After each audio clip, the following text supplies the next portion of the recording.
Throwback story time to 2004 when I was 14. Before I go any further, let me say entertainment purposes only.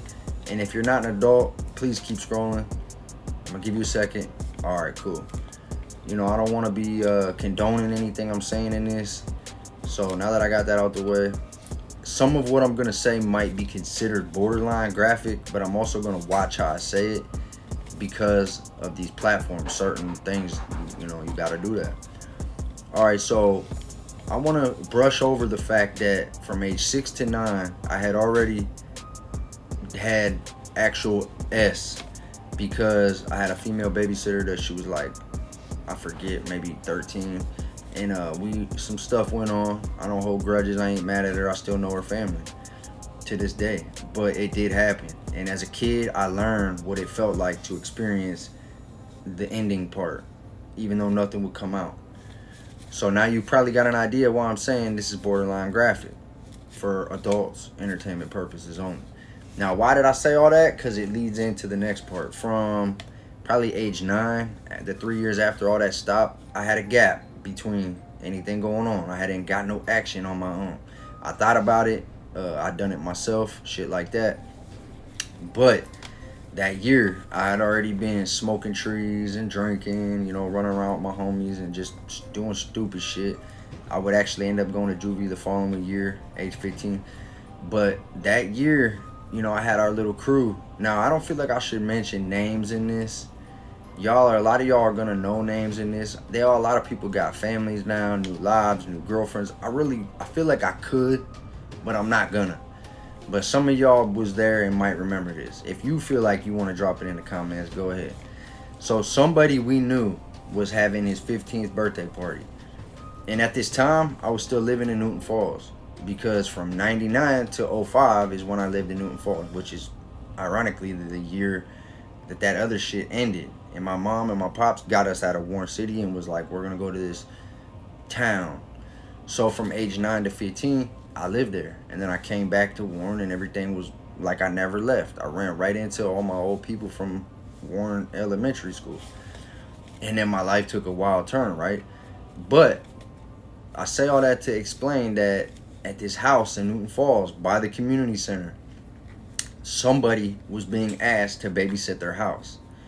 This individual just came home from the joint not too long ago. They was very advanced with females. I mean, they had like some numbers up under their belt compared to most of us in our crew. A couple of us, and he was a year older than me.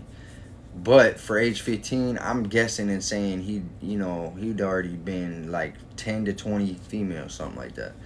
And older ones at that. So the one girl that was, she was like 25, 30, and he was messing with her. It was the owner of the house. That's why I'm not throwing real names out there. There's a couple aspects to this story time that I feel like people might not want people to know. So you're going to have to use your imagination. If you figure it out, cool. But I'm not going to say it out of my mouth. All right, so they invite me to this party. And they're like, hey, we got all these people coming from other towns. I want to say they even made like a MySpace post, and something like that. We ended up kicking it, and we're smoking and drinking. There was this older kid from Newton Falls that was like even wearing a Letterman jacket. He went and got us like some liquor. I don't know how he did it, if he had somebody of age, because he was 17, 18. He brought us back Malibu and like a case of Natty Light for like $60. So he pocketed that shit. Well, while we're all partying, someone made a joke that I was still technically I hadn't lost my V.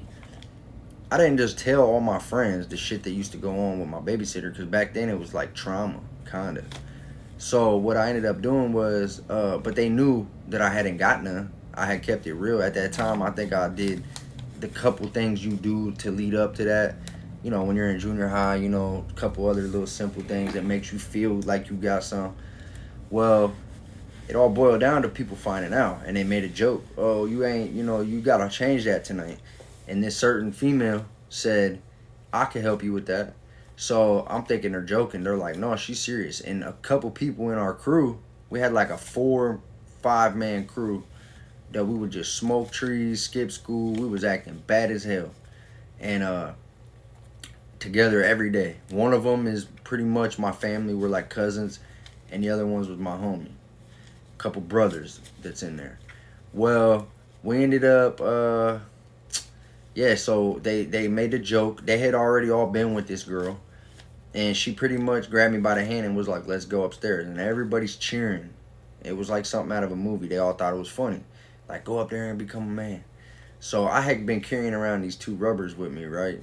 And they was beat up. Like I probably was carrying them for like 8 months. Every day I'd get up, put my wallet, my pocket knife, my Kyocera Virgin Mobile phone, whatever, 9 p.m., 3 minutes, all that old shit.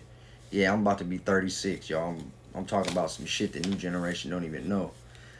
So, I had these with me every day, and I ended up finally getting a chance to use one. Well, I got on top. It lasted like maybe a minute, but I remember it. And then she goes, "Hey, I knew that was gonna happen, but hey, you got the job done. You lost your V." I come out, everybody's giving me dap, thinking it's funny. Well, then a couple hours later in this party, the older dude, one of the older high school dudes, was like, "You ain't never did no yay?"